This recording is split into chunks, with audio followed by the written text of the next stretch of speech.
नमस्कार दोस्तों, आप सभी का स्वागत है हमारे YouTube चैनल मान्या लाल किताब रेमेडीज में।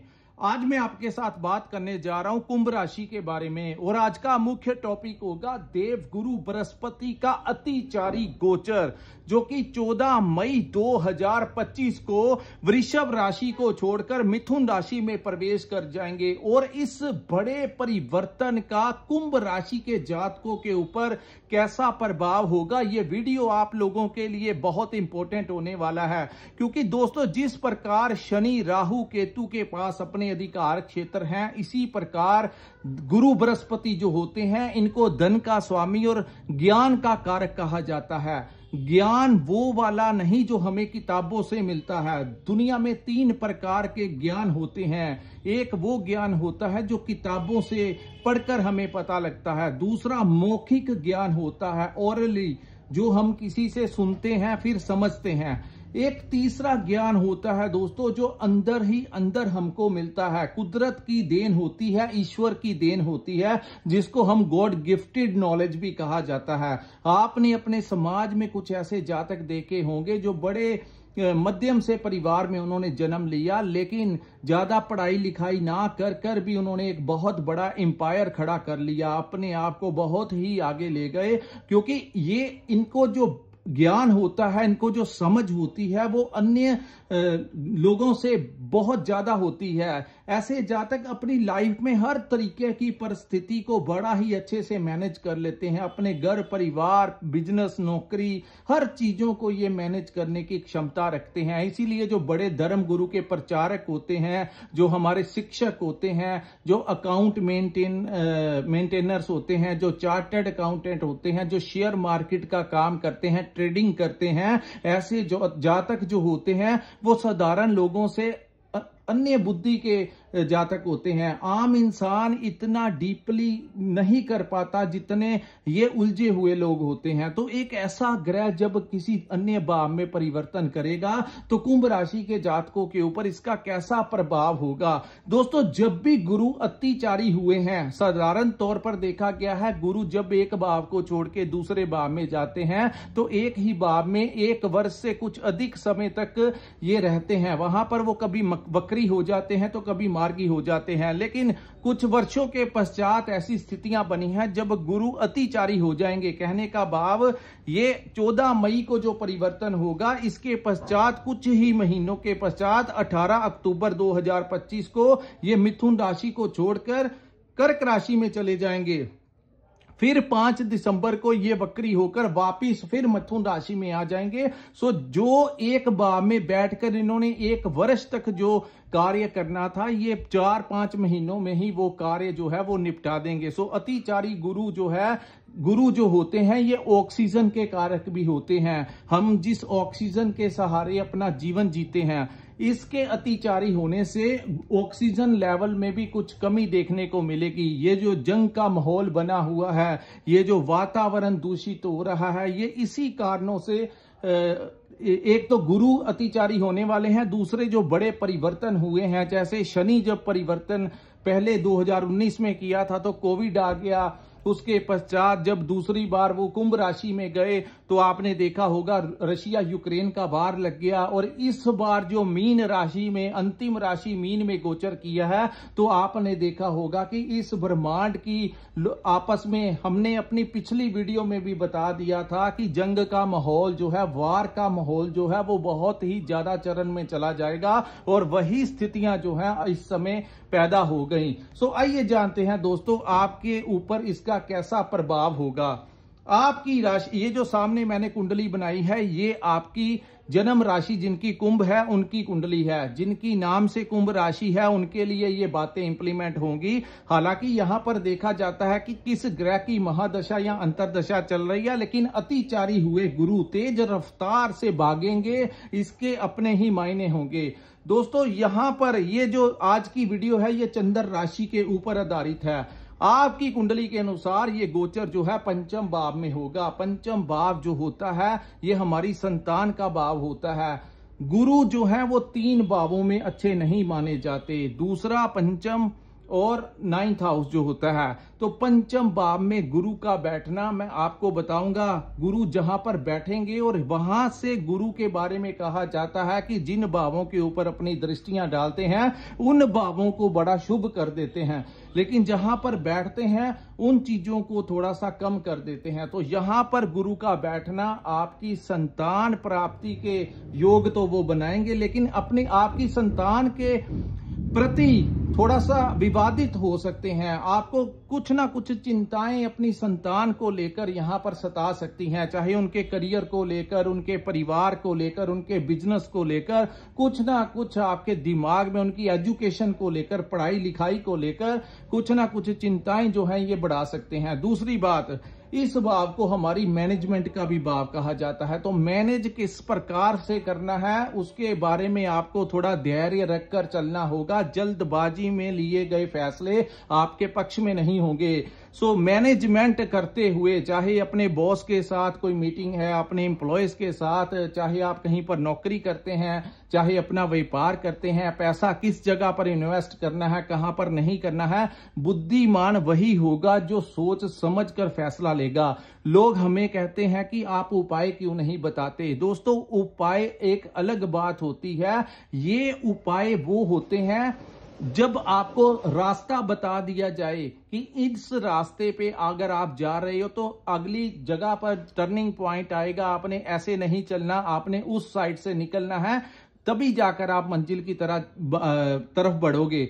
तो ये उपाय से कम नहीं होता, प्रैक्टिकली ज्यादा चीजें इंप्लीमेंट होती हैं। उसके बाद अंत में मैं आपको उपाय भी बताऊंगा क्या करना है, लेकिन इस वीडियो में आप ये समझना कि इस समय को आपने किस प्रकार से मैनेज करना है। लॉन्ग टर्म पीरियड में आप इन्वेस्ट कर सकते हैं, शॉर्ट टर्म पीरियड में आप इन्वेस्ट मत करना, वो आपके लिए ज्यादा जो है उचित नहीं होगा। सो कोई भी इन्वेस्टमेंट आप कर रहे हैं तो उसको लंबे समय तक, अगर कोई पॉलिसी है आपके दिमाग में कि धीरे धीरे उसका इंटरेस्ट भी आता रहेगा, धीरे धीरे लाभ भी मिलता रहेगा, वो कार्य आप कर सकते हैं। लेकिन अगर आपको कोई लालच दे रहा है कि यहां पर पैसा लगा लो बहुत फायदा होगा, तो उसकी बातों में आकर, किसी की बातों में आकर ऐसा मत कर लेना, अन्यथा दिक्कत खड़ी हो सकती है। सो लालच करने से आप लोगों को बचना होगा। तीसरा, इस भाव को लव लाइफ का भी भाव कहा गया है। तो यहां पर आपके जो रिलेशनशिप हैं उनमें थोड़ा सा उतार चढ़ाव आ सकता है। तो आपको चाहिए, अगर आप उनके साथ कमिटेड हैं, आपकी लव लाइफ चल रही है, तो उनके साथ बातचीत करते हुए थोड़ा धैर्य बनाकर आपको रखना होगा, अन्यथा मुख से कुछ ऐसी बातें निकल सकती हैं जो आपके रिलेशन को खराब कर सकती हैं। दोस्तों, ये वीडियो में आपको ये चीजें जो मैं बता रहा हूं, इसका मतलब ये नहीं है कि आपको नेगेटिव साइड दिखाना, आपको फैक्ट बताना कि गुरु जो है इस भाव में ऐसा परिणाम देते हैं। क्योंकि हम लोगों का प्रोफेशन यही है, हम लोग आए दिन नई से नई कुंडलियां देखते हैं, रोज का हमारा ये चीजें, हम ये स्टडी जो है, it's a part of our study, ये हमारी लाइफ ही बन चुकी है, इस ज्ञान को लेना और आप लोगों को बताना। सो मैं जो चीजें गलत हैं वो मैं वैसे ही प्रेजेंट करूंगा। ऐसा नहीं है कि मैं यहां पर कह दूंगा कि बहुत ही अच्छा होगा, आप जहां पर मर्जी इन्वेस्टमेंट कर दीजिए। तो जो स्थितियों को मैनेज करना है वो भी मैं आपको टाइमली बताऊंगा। सो जो पॉजिटिव थिंकिंग रखने वाले लोग हैं उनको समझ लग रही होगी कि ये कौन सा मैसेज आपको कन्वे हम करना चाहते हैं। उसके बाद इस भाव को हमारे करियर का भी भाव कहा जाता है। दोस्तों, करियर को लेकर अपॉर्चुनिटीज आपके पास आएंगी, लेकिन कहीं जल्दबाजी में गलत अपॉर्चुनिटीज आपको नहीं लेनी है। सोच समझ कर आपको फैसला लेना होगा। अगर नहीं समझ लगती तो अपने बड़ों से, अपने पिता का सहारा ले सकते हैं, आप अपने बड़े गुरुजनों का सहारा ले सकते हैं। गुरुजन से भाव आध्यात्मिक गुरु ही नहीं होता, हमारे टीचर्स भी होते हैं। हम जिस डिपार्टमेंट में काम करते हैं वहां के जो सीनियर अधिकारी होते हैं वो भी हमारे गुरु ही होते हैं। इस भाव को शिक्षा का भी भाव कहा गया है। सो स्टूडेंट्स को अपनी पढ़ाई में कुछ ना कुछ, जैसे ही वो किताबें खोलने लगेंगे, कुछ ना कुछ इरिटेशन जो है वो उनको महसूस हो सकती है। सो अगर कोई विषय आपको, कोई सब्जेक्ट आपको समझ नहीं लगता तो आपको स्किप नहीं करना है। इसका तोड़ मैं आपको बताऊंगा कि अगर आप उसी सब्जेक्ट को लेकर एक बार फिर से अपने गुरुजन से पूछने जाएंगे तो वो कुछ चीजें आपको क्लियर कर देंगे, जिससे कि गुरु के इस दोष का प्रभाव, वो कहते हैं लोहा ही लोहे को काटता है। तो अगर आप चाहते हैं तो एक बार आप अपने गुरुजन के पास जाइए, अपने टीचर, लेक्चरर, प्रोफेसर के पास जाकर दोबारा से पूछ सकते हैं, वो चीजें आपकी बहुत ज्यादा क्लियर हो जाएंगी। अब मैं बताऊंगा इसके फायदे क्या क्या होंगे। दोस्तों, गुरु यहां पर बैठकर 3 भावों के ऊपर अपनी दृष्टियां डालेंगे। इसकी सबसे पहली दृष्टि आपके भाग्य के भाव के ऊपर पड़ेगी। तो यहां पर दृष्टि पड़ने से आपको अपने पिता का सपोर्ट मिलेगा, घर में कोई मांगलिक कार्य हो सकता है। तीसरा, अपने बड़े गुरुजनों का आपको सपोर्ट यहां पर मिलता हुआ दिखाई देगा और भाग्य में आ रही रुकावटें दूर होंगी। भाग्य आपका इस समय आपका सपोर्ट करता हुआ दिखाई देगा। उसके बाद गुरु की दूसरी दृष्टि जो है वो आप सप्तम दृष्टि, जो बड़ी ज्यादा इंपॉर्टेंट होती है, तो गुरु की दृष्टि आपके लाभ के भाव के ऊपर पड़ेगी। तो ये वो समय होगा जब आपका कोई अन्य स्तोत्र से भी आपको धन प्राप्ति के योग करवा सकता है। यानी अगर आप कोई व्यापार लंबे समय से पुराना कर रहे हैं, उसके साथ एक साइड बिजनेस भी आपका शुरू करवा सकता है, आपको उस स्तोत्र से भी पैसा आ सकता है। इवन कि अगर आप कोई नौकरी कर रहे हैं तो वहां पर भी गुरु आपको लाभ के भाव में दृष्टि डालने से वहां पर आपकी प्रमोशन हो सकती है, वहां पर आपकी सैलरी बढ़ सकती है। तो सैलरी बढ़ेगी, प्रमोशन होगी, तभी तो जाकर नौकरी वालों को लाभ होगा। तो ऐसी स्थितियां, और मित्रों से आपको कोई बड़ा लाभ हो सकता है, क्योंकि 11th हाउस जो है ये हमारे फ्रेंड सर्कल को भी रिप्रेजेंट करता है। तो गुरु की उच्च की दृष्टि लाभ के भाव में पड़ने से आपको अपने किसी दोस्त मित्र की इस समय पूरी सपोर्ट मिलती हुई नजर आ रही है। सो अगर इस कार्यकाल के दौरान आपको किसी फाइनेंशियली या किसी भी प्रकार से आपको अपने दोस्त मित्र की सपोर्ट की जरूरत हुई, तो इस समय आपके मित्र आपके साथ खड़े नजर आएंगे। उसके बाद दोस्तों, गुरु की तीसरी दृष्टि की बात करते हैं। गुरु की तीसरी दृष्टि जो है, 9th दृष्टि जो है, वो आपके लगन भाव के ऊपर पड़ेगी। तो यहां पर दोस्तों राहु भी विराजमान होंगे। तो इन चीजों का एक आपने ध्यान रखना है। लगन में बैठे राहु आपको मल्टीपल सोचें देंगे, ऐसे कर लें, वैसा कर लें, और आपकी प्रवृत्ति जो है हर प्रकार की चीजों को पाने की होगी, क्योंकि राहु का प्रथम भाव में आना, क्योंकि 18 मई को राहु आपके फर्स्ट हाउस में आ जाएंगे। उसके बाद कुंभ राशि के जो जातक हैं वो लंबी रेस में भागना शुरू कर देंगे। आप दिन रात ये आपको चैन नहीं आएगी, आपका मन होगा कि मेरे पास घर, गाड़ी, बंगला, पैसा, शोहरत, नाम सब कुछ होना चाहिए। राहु फर्स्ट हाउस में बैठकर अपने तरीके का आपको बनाने की पूरी कोशिश करेंगे। लेकिन यहां पर दोस्तों राहु नशे की आदत भी डालने की कोशिश करेंगे। तो जितना हो सके नशे वाली, नशीली चीजों से आपको दूर रहना होगा। स्मोकिंग अगर आप ज्यादा करते हैं तो उसको कम कीजिए, क्योंकि ये छायावादी ग्रह है। तो ज्यादातर ध्यान रखना कि कोई गलत डिसीजन मत लेना, और अपनी संतान की हेल्थ का आपको ध्यान देना होगा।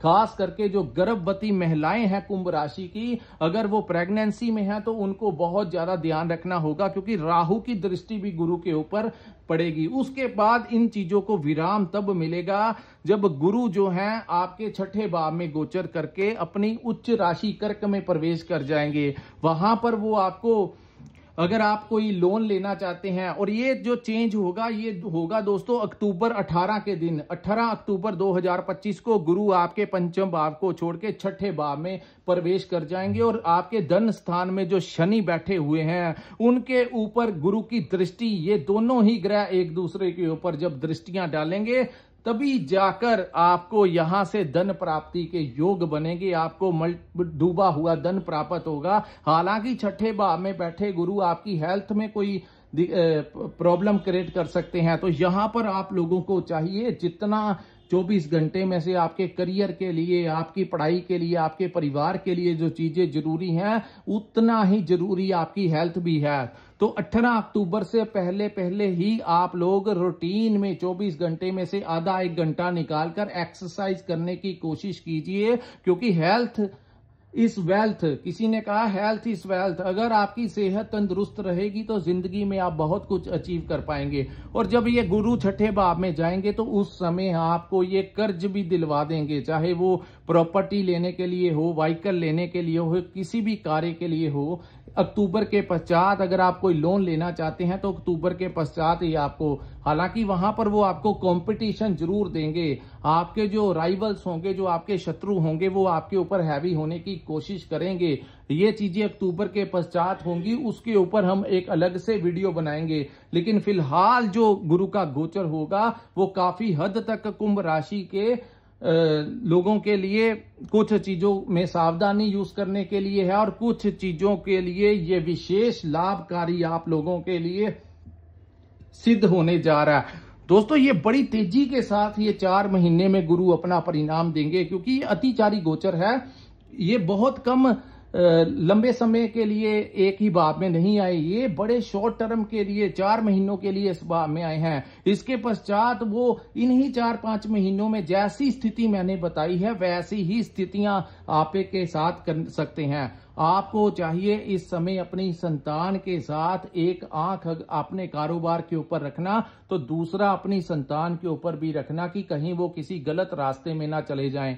उनके एजुकेशन का ध्यान रखना, उनकी सोसाइटी का ध्यान रखना और कुछ चीजों को इग्नोर करना, अन्यथा इस समय आपके और आपके संतान के साथ विवाद होने की भी संभावनाएं जो हैं वो दिखाई देंगी। तो ये था दोस्तों कुंभ राशि वालों के लिए गुरु के अतिचारी गोचर का कैसा प्रभाव होगा। अगर आपको ये वीडियो समझ में आया, अच्छा लगा, हमारा विश्लेषण करना, आपको अकेली बात समझाना आपको समझ लगा, तो कृपया इस वीडियो को लाइक कीजिए, हमारे चैनल को सब्सक्राइब कीजिए और नीचे कमेंट सेक्शन में कमेंट करके जरूर बताइए कि आपको ये वीडियो कैसा लगा। और जिन्होंने अपनी कुंडली का विश्लेषण करवाना होगा, नीचे स्क्रीन के ऊपर जो नंबर दिया है वहां पर आप हमारे नंबर के ऊपर व्हाट्सअप कर सकते हैं। जिनके पास अपना डेट ऑफ बर्थ और टाइम है और वो चाहते हैं अपने आने वाले भविष्य के बारे में जानना, किस ग्रह की महादशा, अंतरदशा, पड़तंत्र दशा आपके ऊपर चल रही है, अन्य ग्रहों की कैसी स्थितियां आपके ऊपर बनी हुई हैं, अगर इसके बारे में अगर आप मार्गदर्शन लेना चाहते हैं तो कृपया